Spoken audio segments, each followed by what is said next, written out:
Hello, j'espère que vous allez bien. Donc je suis trop contente de vous retrouver après cette petite pause forcée sur ces lives du défi 44 gardiennes. Je vais peut-être avoir encore un petit peu de tout, mais bon, ça va le faire. Hop, je recale juste. Donc j'espère que vous allez bien. D'ailleurs, avec cette reprise en fait des lives 44 gardiennes dans le canal Telegram, je vais vous partager les coulisses des coulisses. Donc juste ce qui s'est passé en fait, voilà, pour moi en arrière-fond de cette reprise en fait des lives. Donc c'est dans le canal, ça sera dans le canal Telegram dans la journée, je pense. Et donc le canal Telegram, le lien est dispo dans la bio ou ça sera dans la description si tu regardes sur YouTube. Donc si jamais tu débarques en fait sur ce live et que tu te demandes ce que c'est que ce défi 44 gardienne, eh bien l'idée c'est de t'emmener en fait dans mon aventure, dans ma quête d'être encore plus ancrée dans ma mission d'âme et dans ma vérité et d'expanser ma contribution. Donc c'est vraiment ça l'idée en te partageant justement tout ce que je traverse en fait pour être alignée à ma mission d'âme et à ma vérité intérieure. Et donc là, en l'occurrence, je vais te partager quelque chose. Je vais racler la gorge aussi, c'est sûr, hein, parce que là, vu que je la sollicite, du coup, je sens que ça réveille un petit peu les restes de la maladie. Coucou Nathalie. Donc là, je vais te partager aujourd'hui justement quelque chose que j'ai dû traverser, notamment par rapport à mon départ à Tenerife. Et en l'occurrence, on va parler justement de mémoire transgénérationnelle qu'on porte, de loyauté inconsciente par rapport à ça, et de pourquoi suivre son cœur, justement, ça contribue en fait, au-delà de nos propres libérations déjà, à libérer finalement toute la lignée familiale. Donc, pour moi, en fait, c'est des choses. Enfin, là, la mémoire, on va dire, particulière dont je vais te parler, c'est quelque chose que j'ai déjà travaillé. Mais mon départ à Tenerife, on va dire, m'a demandé d'aller encore plus en profondeur dans la libération, en fait, de cette mémoire, notamment de cette mémoire de ma lignée féminine. Parce que, d'ailleurs, je le dis souvent et je le répète tout le temps, on a des grands thèmes dans notre vie et il y a toujours plusieurs facettes. Donc quand quelque chose se représente, c'est pas qu'on l'a pas libéré, mais c'est juste que ça demande à être libéré encore à un autre niveau de profondeur. C'est la même chose, pardon, c'est la même chose en fait quand on passe des paliers, quand on fait des sauts quantiques, on va avoir soit de nouvelles peurs qui se présentent, ou soit les mêmes, mais en fait c'est pas que avant on n'a pas libéré, c'est juste que là ça demande à être libéré encore à un autre niveau de conscience, à un autre niveau de profondeur. C'est plus compliqué que ce que je pensais en fait de faire ce live. Ça réveille vraiment ma toux de parler. C'est pas grave. Donc là, en l'occurrence, pour moi, la mémoire concernée, c'est celle autour du plaisir et cette loyauté du malheur. Je m'explique, en fait, il y a vraiment en fait cette idée, et pour moi ça peut vraiment te parler parce que ça concerne quand même beaucoup de femmes. Il y a ce truc en fait de subir sa vie, de ne pas avoir le choix, de devoir, les conditionnements aussi autour du rôle de la femme. Et en fait, on porte ça dans nos mémoires cellulaires.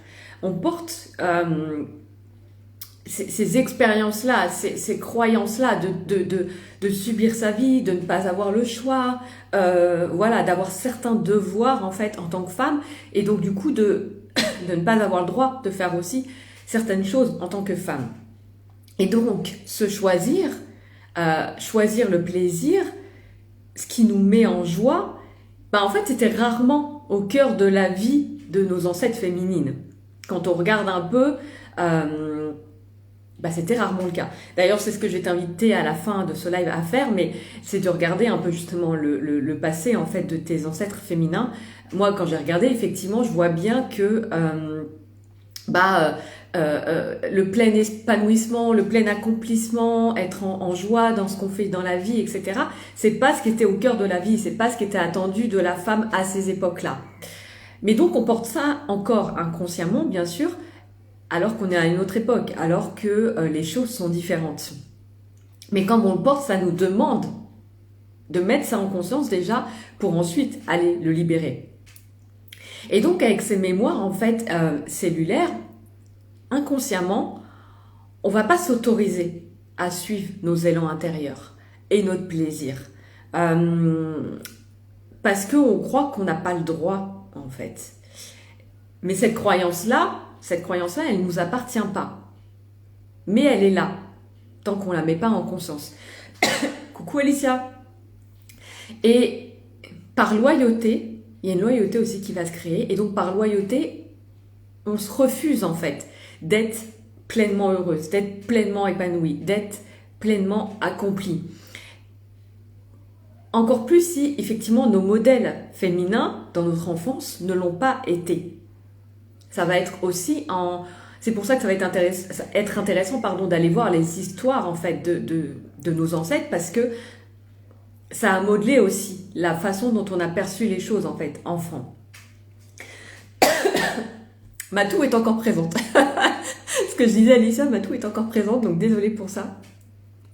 Et donc, en fait, il y a pour moi deux plans. Il y a la mémoire cellulaire que l'on porte justement dans notre ADN qui est porteur d'infos, et donc de ces mémoires-là, de ces conditionnements-là, de ces expériences-là vécues par nos ancêtres. Et la loyauté inconsciente qui peut en découler et qui est renforcée par nos propres expériences dans notre enfance, par les propres choses qu'on a perçues en fait de nos modèles féminins dans notre enfance.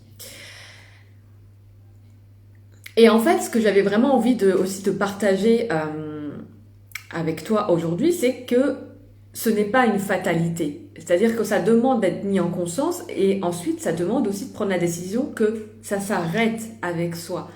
Que en fait, tous ces schémas qui sont reproduits, toujours de manière inconsciente, hein, on est d'accord, tous ces schémas qui sont reproduits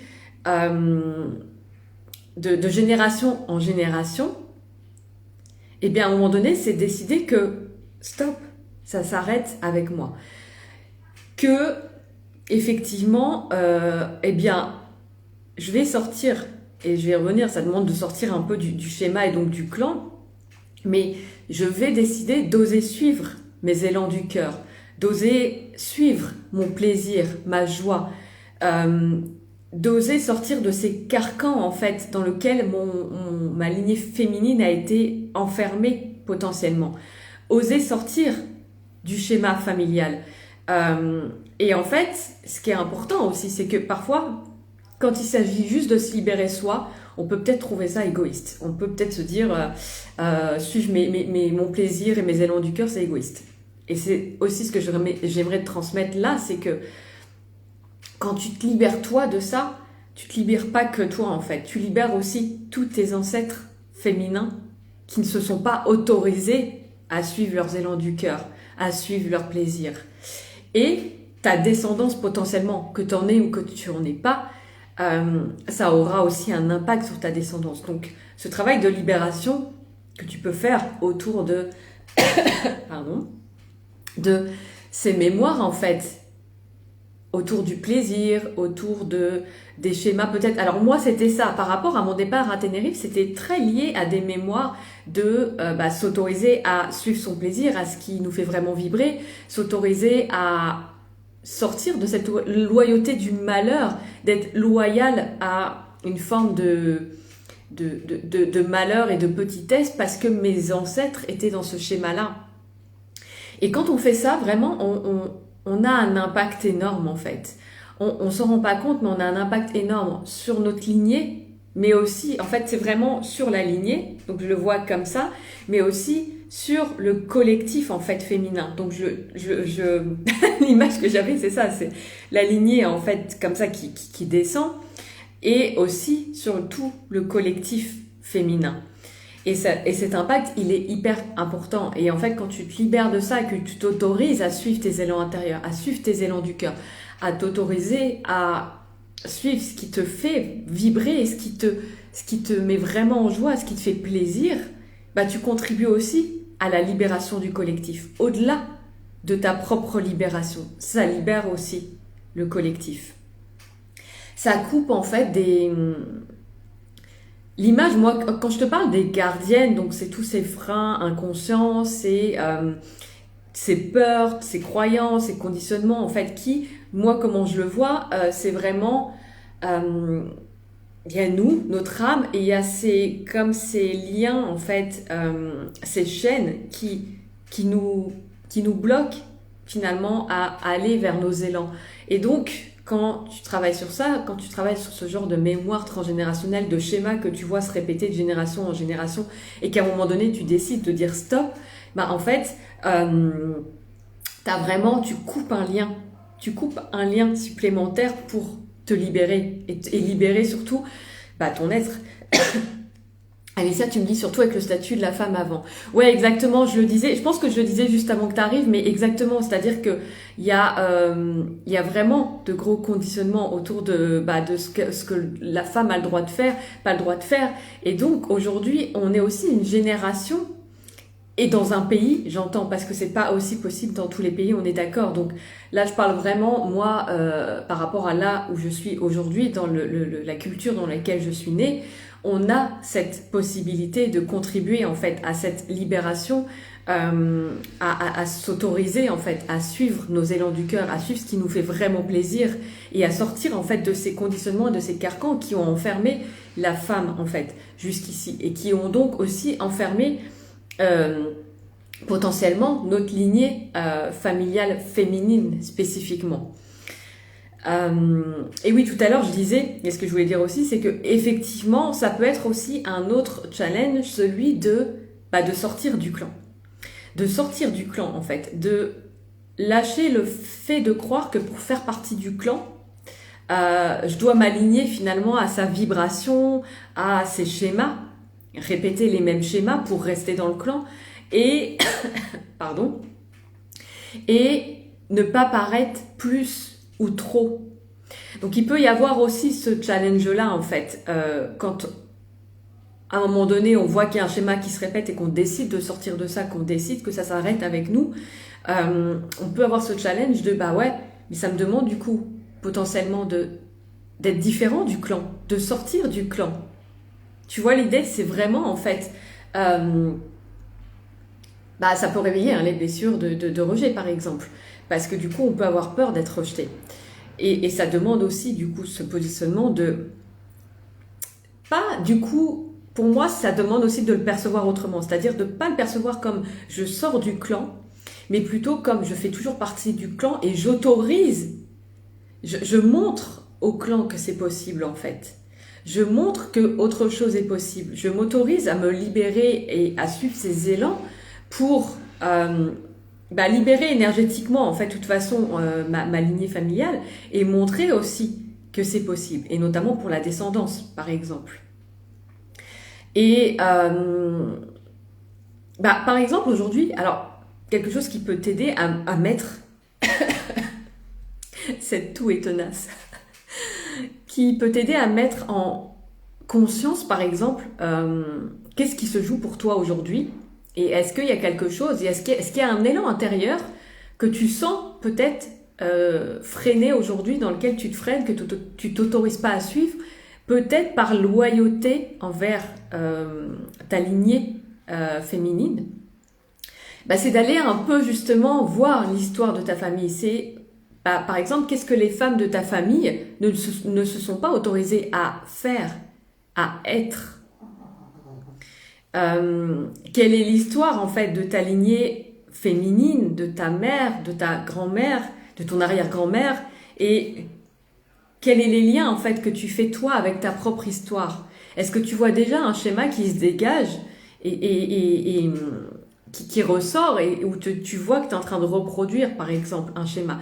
Donc ça peut être dans toutes les sphères de ta vie, ça peut être sur des thèmes aussi généraux. Par exemple, moi, la loyauté du malheur et du plaisir, c'est sur tous les aspects en fait. C'est sur l'aspect de l'activité professionnelle, mais c'est sur tous les aspects de la vie. Parce que là, par exemple, partir à Tenerife, c'était pas tant l'aspect professionnel que l'aspect de je m'autorise à vivre dans un endroit qui me porte, qui qui me fait vibrer, en fait, qui me donne du plaisir.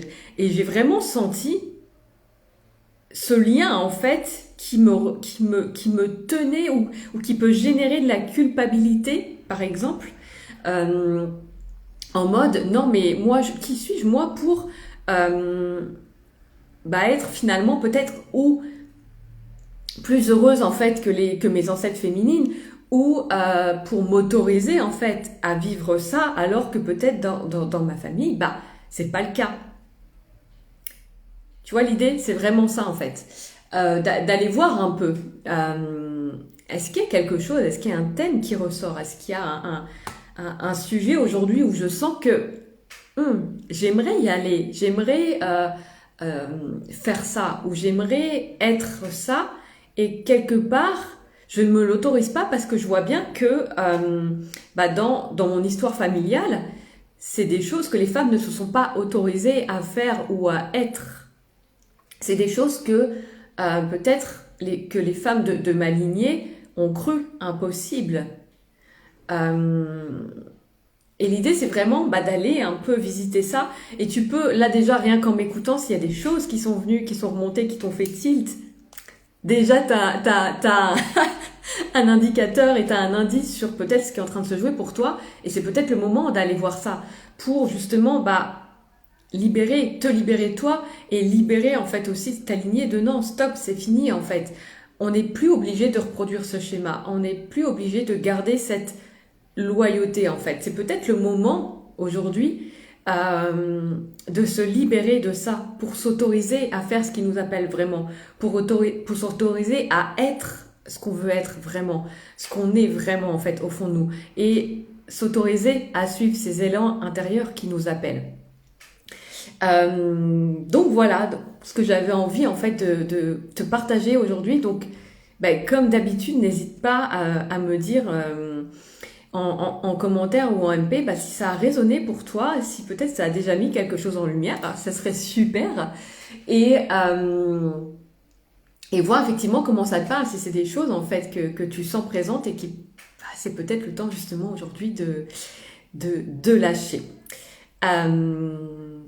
Donc voilà, donc live rapide, bon, de toute façon avec ma touche je crois que je vais rester sur ça.